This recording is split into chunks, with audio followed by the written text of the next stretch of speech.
professional ranch management is often overlooked because most people believe they can in-house it, that they don't need a third-party opinion. They don't want a third-party opinion.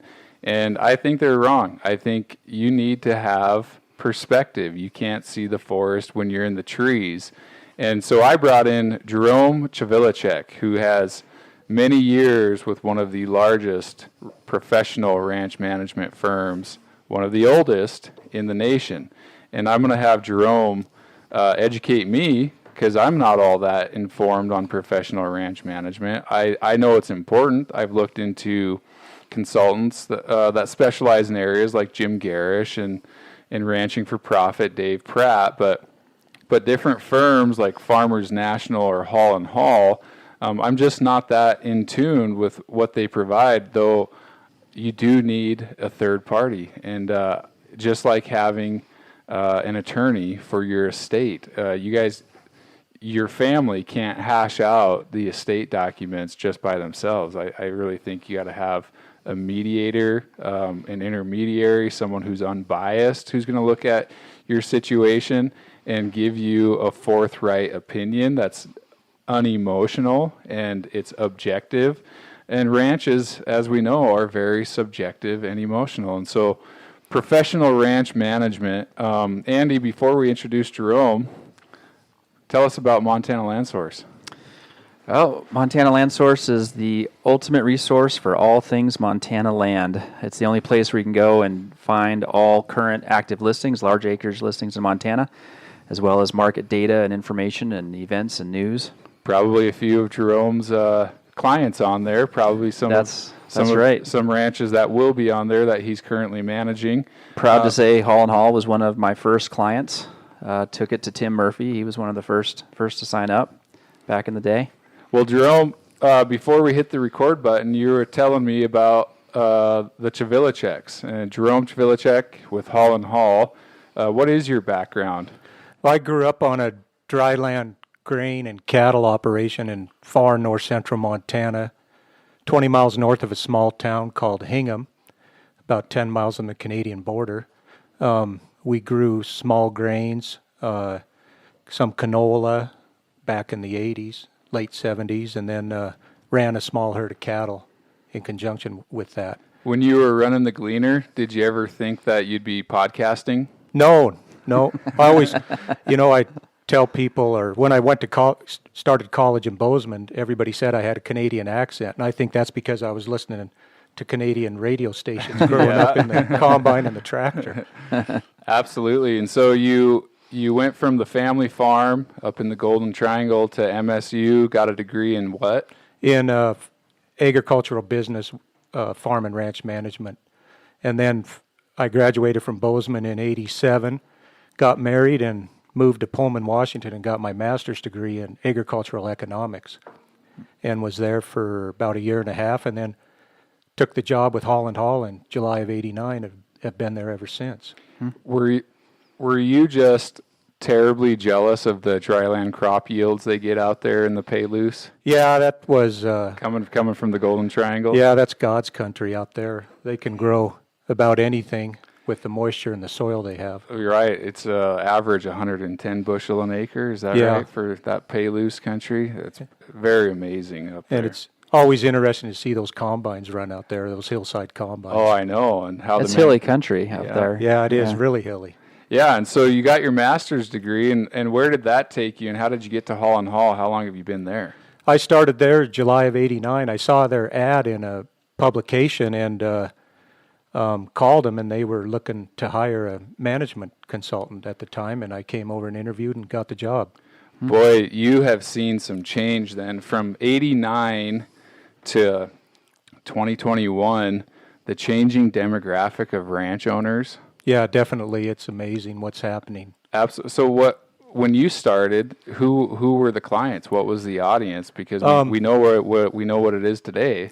A lot of the clients back in the late 80s, early 90s were insurance companies, and then some institutional investors, some I don't want to say hedge funds, but companies that would buy real estate and hold it and lease it back. Like John Hancock? Well, back then, Agrivest was a big one at the time. And how about Nuveen by Vanguard? I never did hear of them. Okay. I know they own real estate, but they never did have any out here in Montana that I was familiar with. Back then, were the endowments like Harvard endowment? Well, that's where companies like Agrivest would go get money from these teachers unions and other college endowments as part of their investment scheme. So they would manage that investment, but then hire you to manage the ground? We would manage the ground in Montana that they had, a few of the farms they had back then. And how is that different than the program you offer, the value services you're providing? How is that different than like the U.S. Bank Farm and Trust Management? Well, it's not much different than what U.S. Bank is doing. You know, they're managing for estates or private individuals, but they're not specifically a company that would go raise money and then invest it in agricultural properties, like some of these other investment companies. When did the shift start happening? When did you really start noticing, like, oh boy, we're going to absentee ownership, and my clientele is becoming maybe, correct me if I'm wrong, Jerome, more recreation based, that we're managing for passive owners whose values are not endowment institutional returns. We started seeing that come onto the market probably in the early 90s is when it really started coming on. A river runs through it, 1991. Yeah, that definitely helped. So that has to be exciting, because now you're managing for different values, different objectives. How do you do goal identification with a client? Well, we sit down with them at the start and ask them a bunch of questions of what they want to see from the ranch, whether it's recreational based, whether they want to own cattle or not, whether they want it to break even or throw some money towards them. It just all depends on the ownership goals of the client, and no two are alike. Do you actually staff ranches? Do you actually manage staff in certain cases? One of the services we offer is basically a headhunting service where we will help a owner hire ranch managers, ranch foremen, caretakers.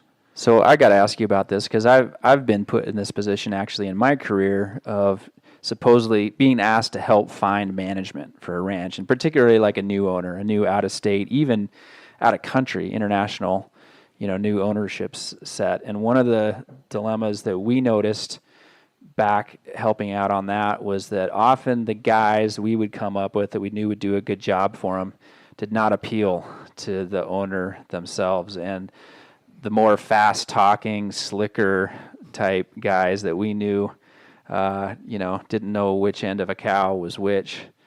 So there was like a cultural divide that seemed difficult to bridge. Is that a position you're put in? Well, we go through a pretty extensive interview process with the owner and the candidate on the ranch. And then as you guys know, the West is a pretty small community.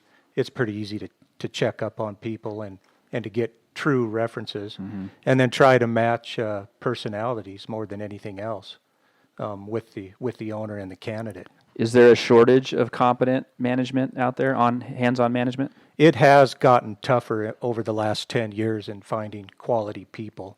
The good ones are happy where they're at, and they're hard to recruit, but there's still people out there. And we're finding of late some good young people that are forward-thinking and know how to communicate. And aren't there some new college programs out there in this? Hasn't that developed? Yeah, there is. Montana State, as a matter of fact, has started a new program.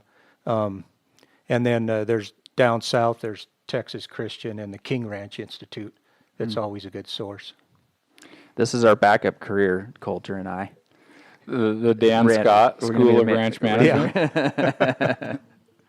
Yeah, I'm very interested on that. To help educate me on career decisions. what value do you place, or what value does the market place on accreditations? Because there's the Realtor Land Institute that has the Accredited Land Consultant. There's ASFMRA, American Society of Farm Managers. Accredited Farm Managers. But they also have one more accreditation, accredited. Do you know what the other one is? I thought it was just appraiser, review appraiser, and farm manager. There's one more. There's accredited land manager, I believe. It's something competitive and comparative to the Realtor Land Institute's ALC program, Accredited Land Consultant. So, Jerome, what value do you place on the letters behind the name? It definitely has value. I went through the ASFMRA early on in my career and took classes, so I'm a member of the ASFMRA. And it definitely helps in getting your foot in the door in some cases. But probably more often than not, it's word of mouth is where we get the calls. And then through our real estate partnership, we get a lot of leads there, of course. Absolutely. And we talked about maybe the difficulty of hiring cowboys and managers. So I would imagine another challenge is the client. I mean, there can be some ego issues there, and that they know everything. How do you navigate those relationships and personalities, not just the cowboys on the ranch? Well, it always comes down to communication and make sure that everybody's on the same page and accurately and consistently communicate the goals of the owner and keep that in the front of your mind, and that avoids a lot of issues. Isn't the goal always to make money?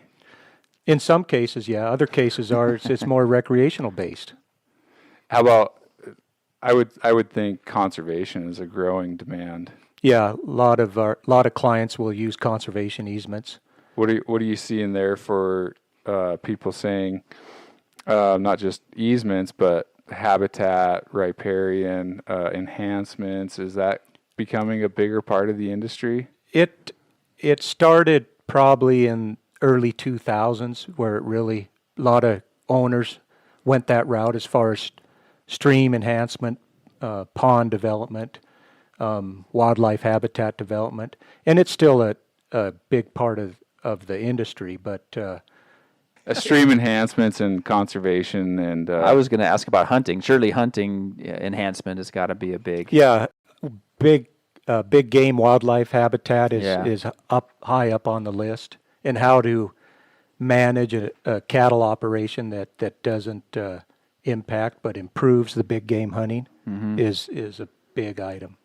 Absolutely. And so are your services, are they kind of like a la carte, that we can do bookkeeping for you, we can do HR, we can do monitoring, rangeland monitoring? I mean, tell me about some of the services, and is it holistic or whole ranch, or? It varies by the client, of course. You know, the simplest case would be the owner does not want to run the cattle or do the farming. So we negotiate a lease, and we'll monitor that lease throughout the term and make sure that tenants adhering to the terms of the lease and oversee any capital improvements the owner may want to make under the lease agreement. And other times the owner will operate the ranch, we'll pay the bills for the ranch, we will help hire employees, do monthly budget reports, do an annual budget, I've bought livestock many times before, go buy bulls, buy bred cows, just whatever may be required.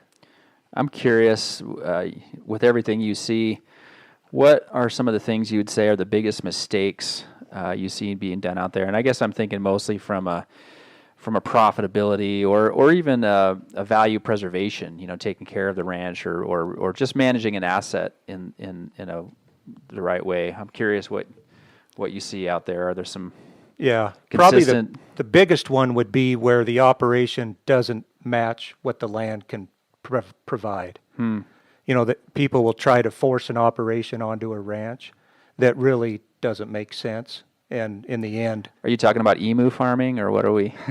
No, not necessarily. Pecans. Some places aren't set up to winter cattle, for example. Oh, sure. Yeah, and sure. they want a cow-calf operation when in reality, maybe a yearling operation would be much better. But along with those different operating scenario comes different levels of risk that the owner needs to be willing to take and understand. One thing you hear in the coffee shops, probably the biggest thing you hear about absentee owners of substantial wealth, is it's a tax write-off. Is it really a tax write-off, Jerome? No, I don't think it is a tax write-off. Their goal isn't to lose money. No, You don't help them do that? these individuals are smart business people. Right, and really the only tax benefits, I mean, if it's going to be a cash flow break even, a K1 distribution loss is the depreciation. And, Yeah. and every other farmer gets depreciation from their equipment and cattle. So how do you approach misconceptions about absentee owners when you're kind of put in the middle there? You're the guy between the community and the owner. How do you approach that? Couple ways. When I have the chance, I talk to clients about how they can be a good member of the community, whether that's as simple as fixing your share of the fence to maybe donating some money to certain causes in the community. And I also remind people that absentee owners spend a lot of money in the local economy, whether through payroll, through building projects, things like that. A lot of that money gets put into the economy and is multiplied several times over. What's your favorite type of operation? You grew up with the gleaner. No, I didn't. Actually, we had Massey Ferguson. Oh, okay. You had the Massey's. But I did run gleaners back in the day for some neighbors. But I would say probably my favorite operation, even though I was raised on a grain farm, would probably be a cow-calf operation. I love the seasons of the year and get to see new calves being born and the green grass and the smell of sagebrush. You know, you were talking about the potential of ranches to be tax write-offs, and when I was a kid growing up, cattle prices were terrible. Oil was pretty good, I think, and a lot of the buyer set at that point, I think, were a lot of oilmen, and so they used to talk about the breeding program, oil and cattle. Yeah. Nothing crosses better with an Angus than an oil well. Yeah, and that I think, to your comment, back at that time, a cattle ranch made a lot of sense financially as a balancer to an oil industry. Well, enterprise there's a lot of merit appreciation. in a diversity in any operation. You know, if my family operation, we had grain and cattle, and my father would tell us many times that if it wasn't for the cattle, we may not be here. Because when grain was poor or weak prices, cattle were generally good. They seemed to run counter-cyclical. Yeah, absolutely. And how do you approach that risk management, mitigating risks with a client who's dead set on having the blackest cows, having elk? I mean, how firm do you have to be in educating some of these people? That seems like a difficulty. Yeah, it's definitely a challenge, but I think if they trust you, they'll listen to you, and I just be honest with them. I mean, in my 31-year career, honesty has gone a long ways with me, and sometimes I may be too short and too honest, but at least they know where I'm coming from. Tell us about the breadth of the operation at Holland Hall, because you're in the management division. Correct. There's 3 of us in the management division out of the Billings office, and then we have offices scattered throughout Montana, Colorado, Nebraska, Texas, Idaho, and then we have some affiliates in the southeast. But we're probably one of the few full-service real estate firms around where not only do we do real estate, but we do management. We underwrite real estate loans, and then we do appraisals. So do you cross over with those other arms very frequently, or is it mostly, just once the ranch has been purchased, you come in and take over, or is there overlap? There's a fair amount of crossover. A lot of our management leads come from our real estate partners. When they're out showing the ranch, they tell them we have a management division that can help them get started in the operation.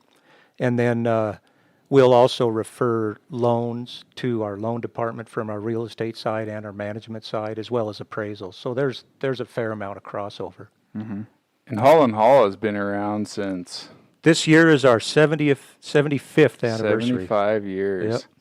Man, I in my grandparents' basement, I found an old Holland Hall Yeah, advertisement. I have it. Oh, do you? Yeah.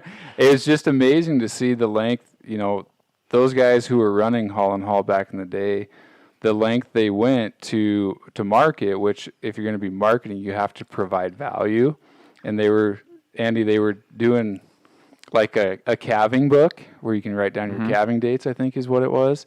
And they had someone at the county courthouse record, essentially write down who owns what. And that was really, I thought, ahead of their time, because someone had to go to the county courthouse to state Tom Jones owns 1,200 acres, Carrie Smith owns 14,000 acres.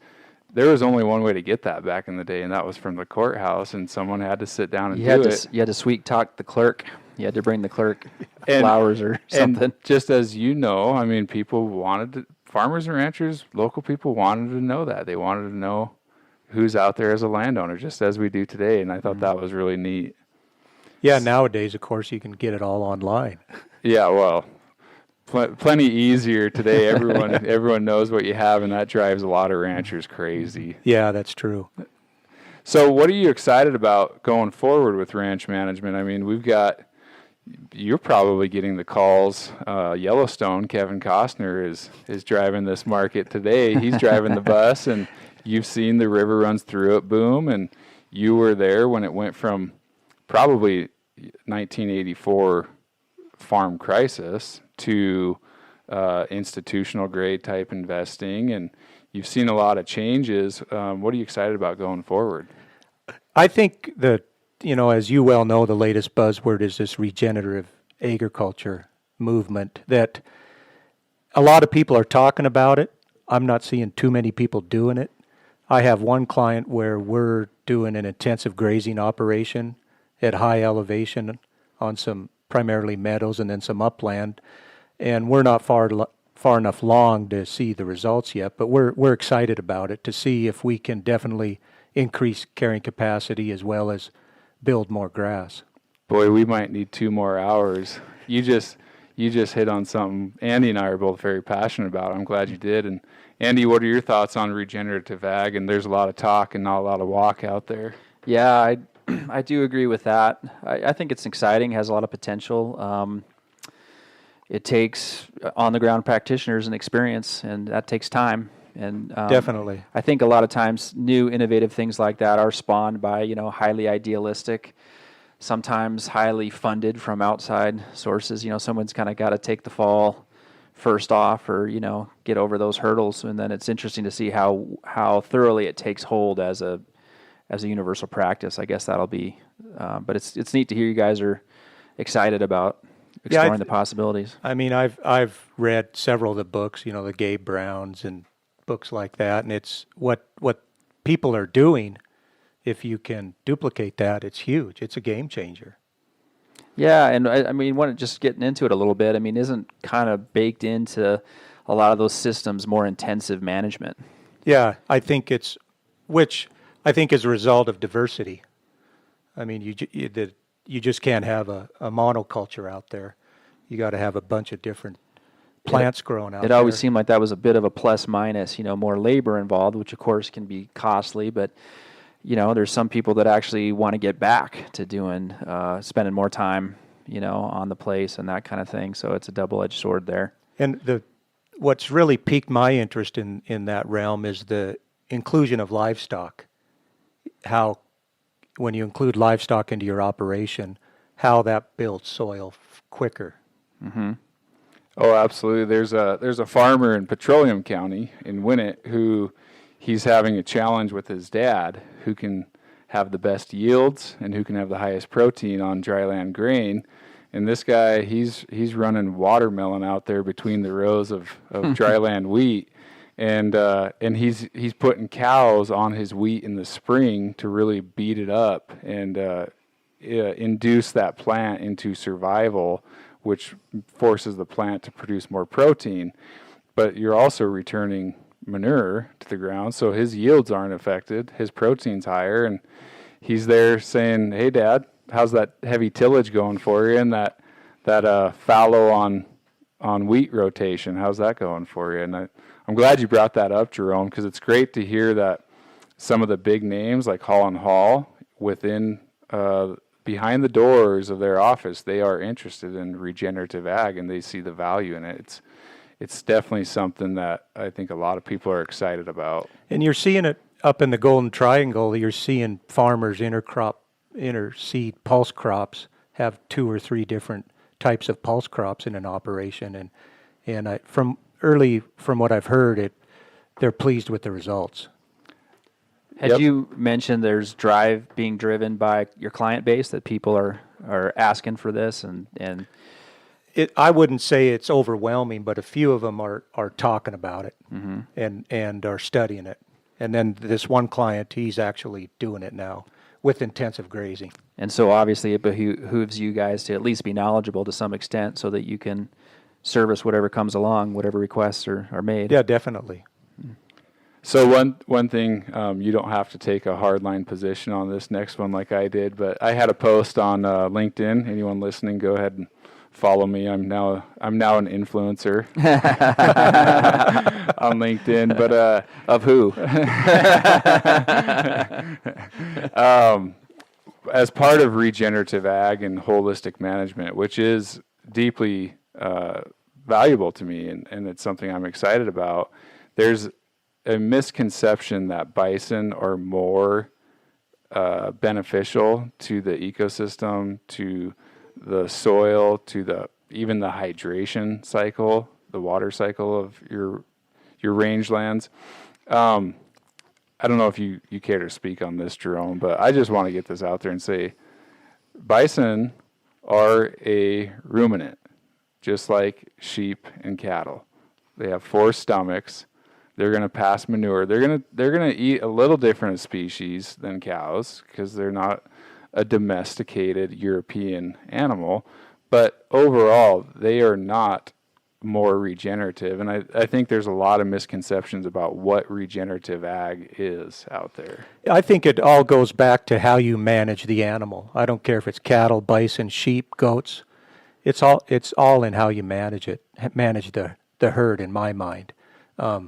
You could argue that bison are more herd oriented, where cattle were at one time. But I've heard stories of people herding cattle just on horseback and in their grazing regime and are getting the same results. Yeah, I think part of that misconception you're talking about is that bison need less management and magically, they'll be more restorative. But everything I've heard is it's just they're different, but without management, you're essentially going to get the same result as if you undermanage any other resource you're trying to take advantage of. With bison, I don't know bison in and out, but how they go somewhat dormant in the winter might make them more adapt in winter climates. Well, and that goes back to, as you mentioned, one of the management principles is match your animal to your land base. If you're at 7,500 feet and you have snow 7 months of the year, probably a stocker operation. Yeah, definitely. The land will tell you what's best. You just have to listen. That might be the title for our thumbnail, Jerome. Thank you. You bet. I really like that. And what have you learned over your 35-year career? What are some of the most important things you've learned? Probably the most important is communication. I having an undergraduate and a graduate degree, you learn all the book stuff, but they don't really teach you communication. And it's how you effectively communicate is key, is one of the big things I've learned. And then be honest, be who you are, and tell the truth, and be upfront with people. And I think they'll respect that more in the long run than trying to sweet talk them at the beginning. Here's a question for you, Jerome, that may be difficult to answer. In your opinion, on the whole, the broader landscape out there, and in our region, how would you rate management overall. And of course, I'm not talking about Holland Hall managed properties, but just, the lay of the land out there. How well or how poorly are our lands being managed today? That's a tough one, Andy, but I think management is key, because without proper management, you don't have sustainability. You're not going to have multiple generations on the land. And you have to figure out a way to manage it correctly to where that land will always give you something in return. And don't abuse it, because the minute you start abusing it, it's a slippery slope, and you're done. It's hard to recover from that. It is, especially in these arid, brittle environments. Exactly. I can't tell you how many times I've been on a ranch, and I bet everyone in this room has had this experience where you show up on a ranch and it's talked up pretty extensively, and you show up and you just see, something that's just dramatically overgrazed, or right off looking at it, you're just like, yeah. And it's funny, and you can't believe people are coming at you with that perspective. It's like, yeah, have you never seen good management before, or you don't see enough ranches? Well, or it's. I mean, to me, it's a renewable resource, and you got to put it in the right position to where it can keep renewing. Otherwise, you're done.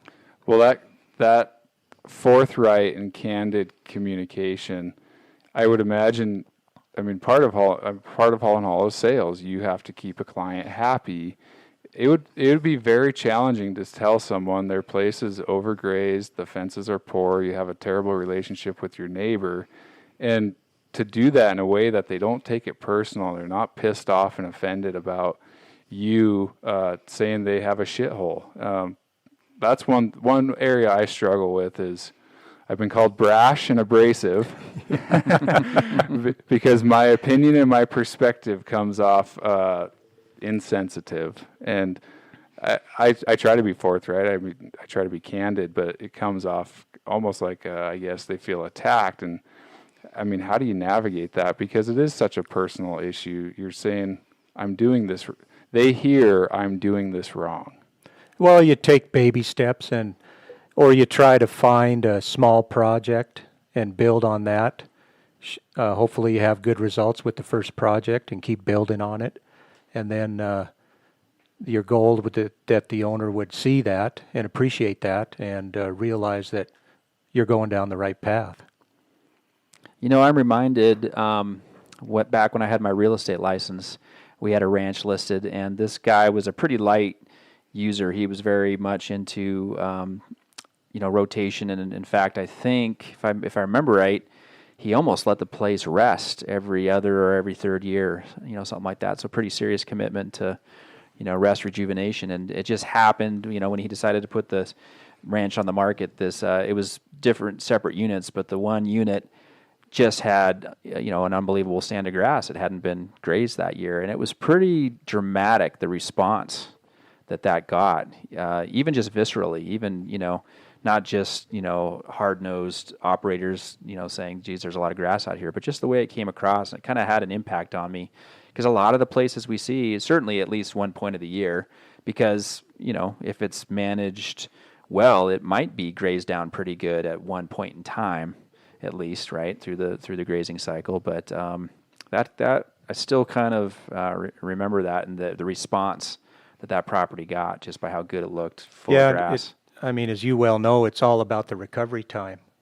In some of these arid environments, it might be a year. Yeah. Or 2 years. Just depends on moisture and the dirt. Do many of your clients express in their whole, overall list of goals and values that they're trying to achieve, kind of a long-term value preservation or value building, maintaining value of the property? Some do. Some of our clients want to pass it on to the next generation or several generations. So they want to do the right thing and maintain it or improve the property. And if they're operating it well and keeping the improvements up and or adding to them, there shouldn't be a problem for long-term value appreciation. Mm-hmm. So, Jerome, if I'm an investor and I jumped into this Montana ranch purchase in 2020 because things were getting crazy in Minneapolis, and and I wanted to take part in the Kevin Costner Yellowstone movement. So I bought this place, and now I just don't know what the heck I'm going to do with it. Or maybe I'm a widow who doesn't have kids coming back to take care of it. I'm guessing, as Coulter DeVries, I'm guessing you would pick up the phone and answer it if someone had questions. And Oh, definitely.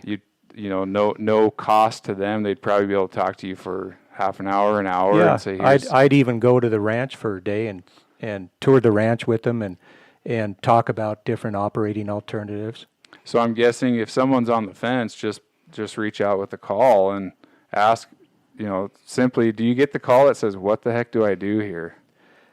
Not calls like that. I mean, we'll get calls saying, we have this ranch, what are our options? And then we'll sit down with them and go through different operating scenarios. Probably one of the big misnomers is now that you own a ranch, a lot of people think you have to own the cattle, which of course that isn't the case. There are two different operating decisions, investment decisions. Just because you own the soil doesn't mean you need to own the animals. Jim Taylor did a pretty good blog post on that, I believe. Yeah, he about did. a year ago, and we forwarded that at Montana Land Source, and I added to it a little bit. But that was a great distinction between the land investment and the business. He really rolled up his sleeves on that. Yeah, and you can still enjoy the ranch recreationally. And when you come out to the ranch, you'll see the cattle there if you like to see cattle. But you're not operating the ranch. Different enterprise. Sheep are another enterprise, and hay is another enterprise, and they all deserve their own analysis. Is it accomplishing what you want to accomplish? Is it yielding the best yield for that use of money and Correct. time? Yep. Well, that's awesome, Jerome. I'm guessing what's the best way to reach out to you is probably you got an email on the Holland Hall website? Yeah, you can go to our website, hollandhall.com, and we're all on there with all of our contact information. And your email and your phone numbers on there? You bet. So our listeners in Iran, because we have one, they can find you and say, here's what I got in mind. What's your range? Will you go to Iran for Never been management? overseas. Been all over the western U.S., but never overseas. Well, I'm very interested in South Carolina or Georgia plantations, so we might have to talk about that in the future. I just love those old colonial British Empire plantations. Yeah, those are really neat. They're nice assets. Mm-hmm. Yep. So appreciate you coming on. Andy, what are some final thoughts you have here? I'm with you on the value of management, and we've talked about a lot on this podcast. The complexity of land ownership only increases over time, maybe exponentially, just depending on where your starting point is. But man, all the various elements in running a ranch, it's pretty complicated, and you need good advice, good consultants, good managers. So at the very least, investigate what's out there and talk to the experts. Yeah, you bet. It's to me, you're managing an asset. It's multifaceted asset, and you just need to be aware of the nuances of each part of the asset and make sure you manage them correctly. Well, I'm not going to let that be your summary, Jerome. What would be your value proposition as we finish up this episode? What's your elevator pitch / value proposition to anyone who's unfamiliar with professional ranch management? I think a company such as ourselves, we've been doing it for a long time. We know the pitfalls. We know what to look for, in avoiding issues, and I think we're a valuable resource to somebody that's new to owning agricultural real estate. Well, I think there's a lot of new owners. Definitely. So that's a good value prop and a good 30-second elevator pitch. Again, Jerome, this has been great. We got more to talk about. This is an area I'm really interested in, especially the accreditations, and maybe if we get some messages out there, reminder to everyone that we are on LinkedIn. Andy, we're on. Jerome, are you on some of the social media? Yeah, I am. I'm on LinkedIn. You're on Jerome Chvilicek on LinkedIn. We're taking messages, listener feedback, some questions. This was one of them. Wanted to hear more about professional ranch management. send us your questions and comments. Ranch Investors on Facebook, LinkedIn, email. We don't look at the email too much, but if you having a hard time getting a hold of Jerome, listen to this again, I guess. Don't call us. Yeah, well, appreciate it, Jerome. This was awesome. Thanks, Jerome. Thanks for having me. I really appreciate it, and I'd be happy to come back if there's anything else you want to talk about. I Sounds good. think with regenerative, this is only going to get bigger. I think you're right. Yep. I'm excited to hear that you're passionate about that too. Well, good. All right, everyone. Thanks, Jerome. Thank you.